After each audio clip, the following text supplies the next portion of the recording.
Vous êtes la dame de la gare? Mais qu'est-ce qui se passe ici? Il y a des enfants qui ont disparu, il y a des collègues qui ont disparu. Je n'arrive pas à joindre mon mari. Mais qu'est-ce qui se passe ici, là? Dites-moi. Qu'est-ce qui se passe? Votre mari a été enlevé, madame. Mais non. Tous ceux qui ont accepté le Seigneur Jésus sincèrement dans leur cœur ont été enlevés.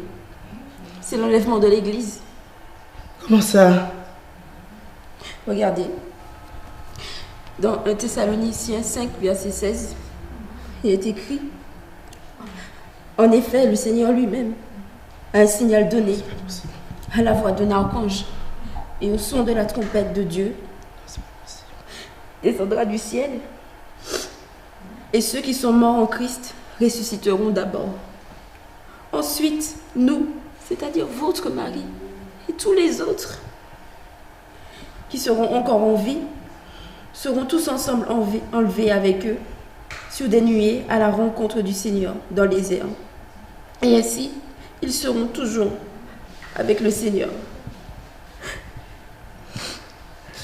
Mais c'est pas possible.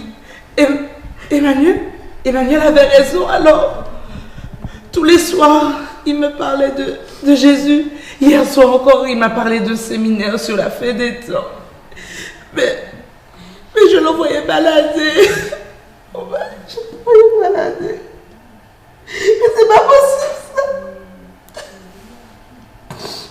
Mais vous, c'est vous-même qui me parliez du retour de Jésus. Je sais. Mais qu'est-ce que vous faites là? Je sais. Je vous ai tellement méprisé ce jour-là. J'ai même souhaité que vous ne soyez pas enlevé. Vous vous rendez compte? Mon mari, Claude, était le pasteur de cette église. Et il a été enlevé, pas moi. Mais comment ça? J'avais une grande responsabilité dans cette église. Tout le monde m'appréciait. Mais tout ce que je faisais pour le Seigneur, je le faisais sans amour. Le Seigneur dit, ce ne sont pas tous ceux qui disent Seigneur, c'est au Seigneur qui entreront dans son royaume. Et c'est vrai. Parce que dès que le chrétien chutait ou était éprouvé, je le méprisais.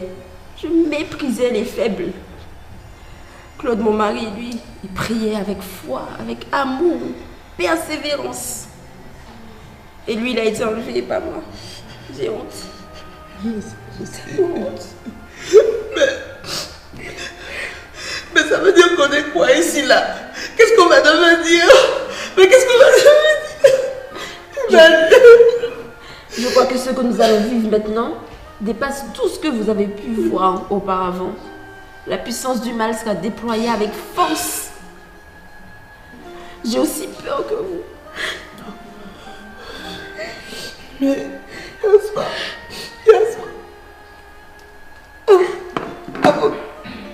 avant de dormir, il m'a posé la question. Si Jésus revenait demain, qu'est-ce que je ferais? Eh bien, j'ai la réponse.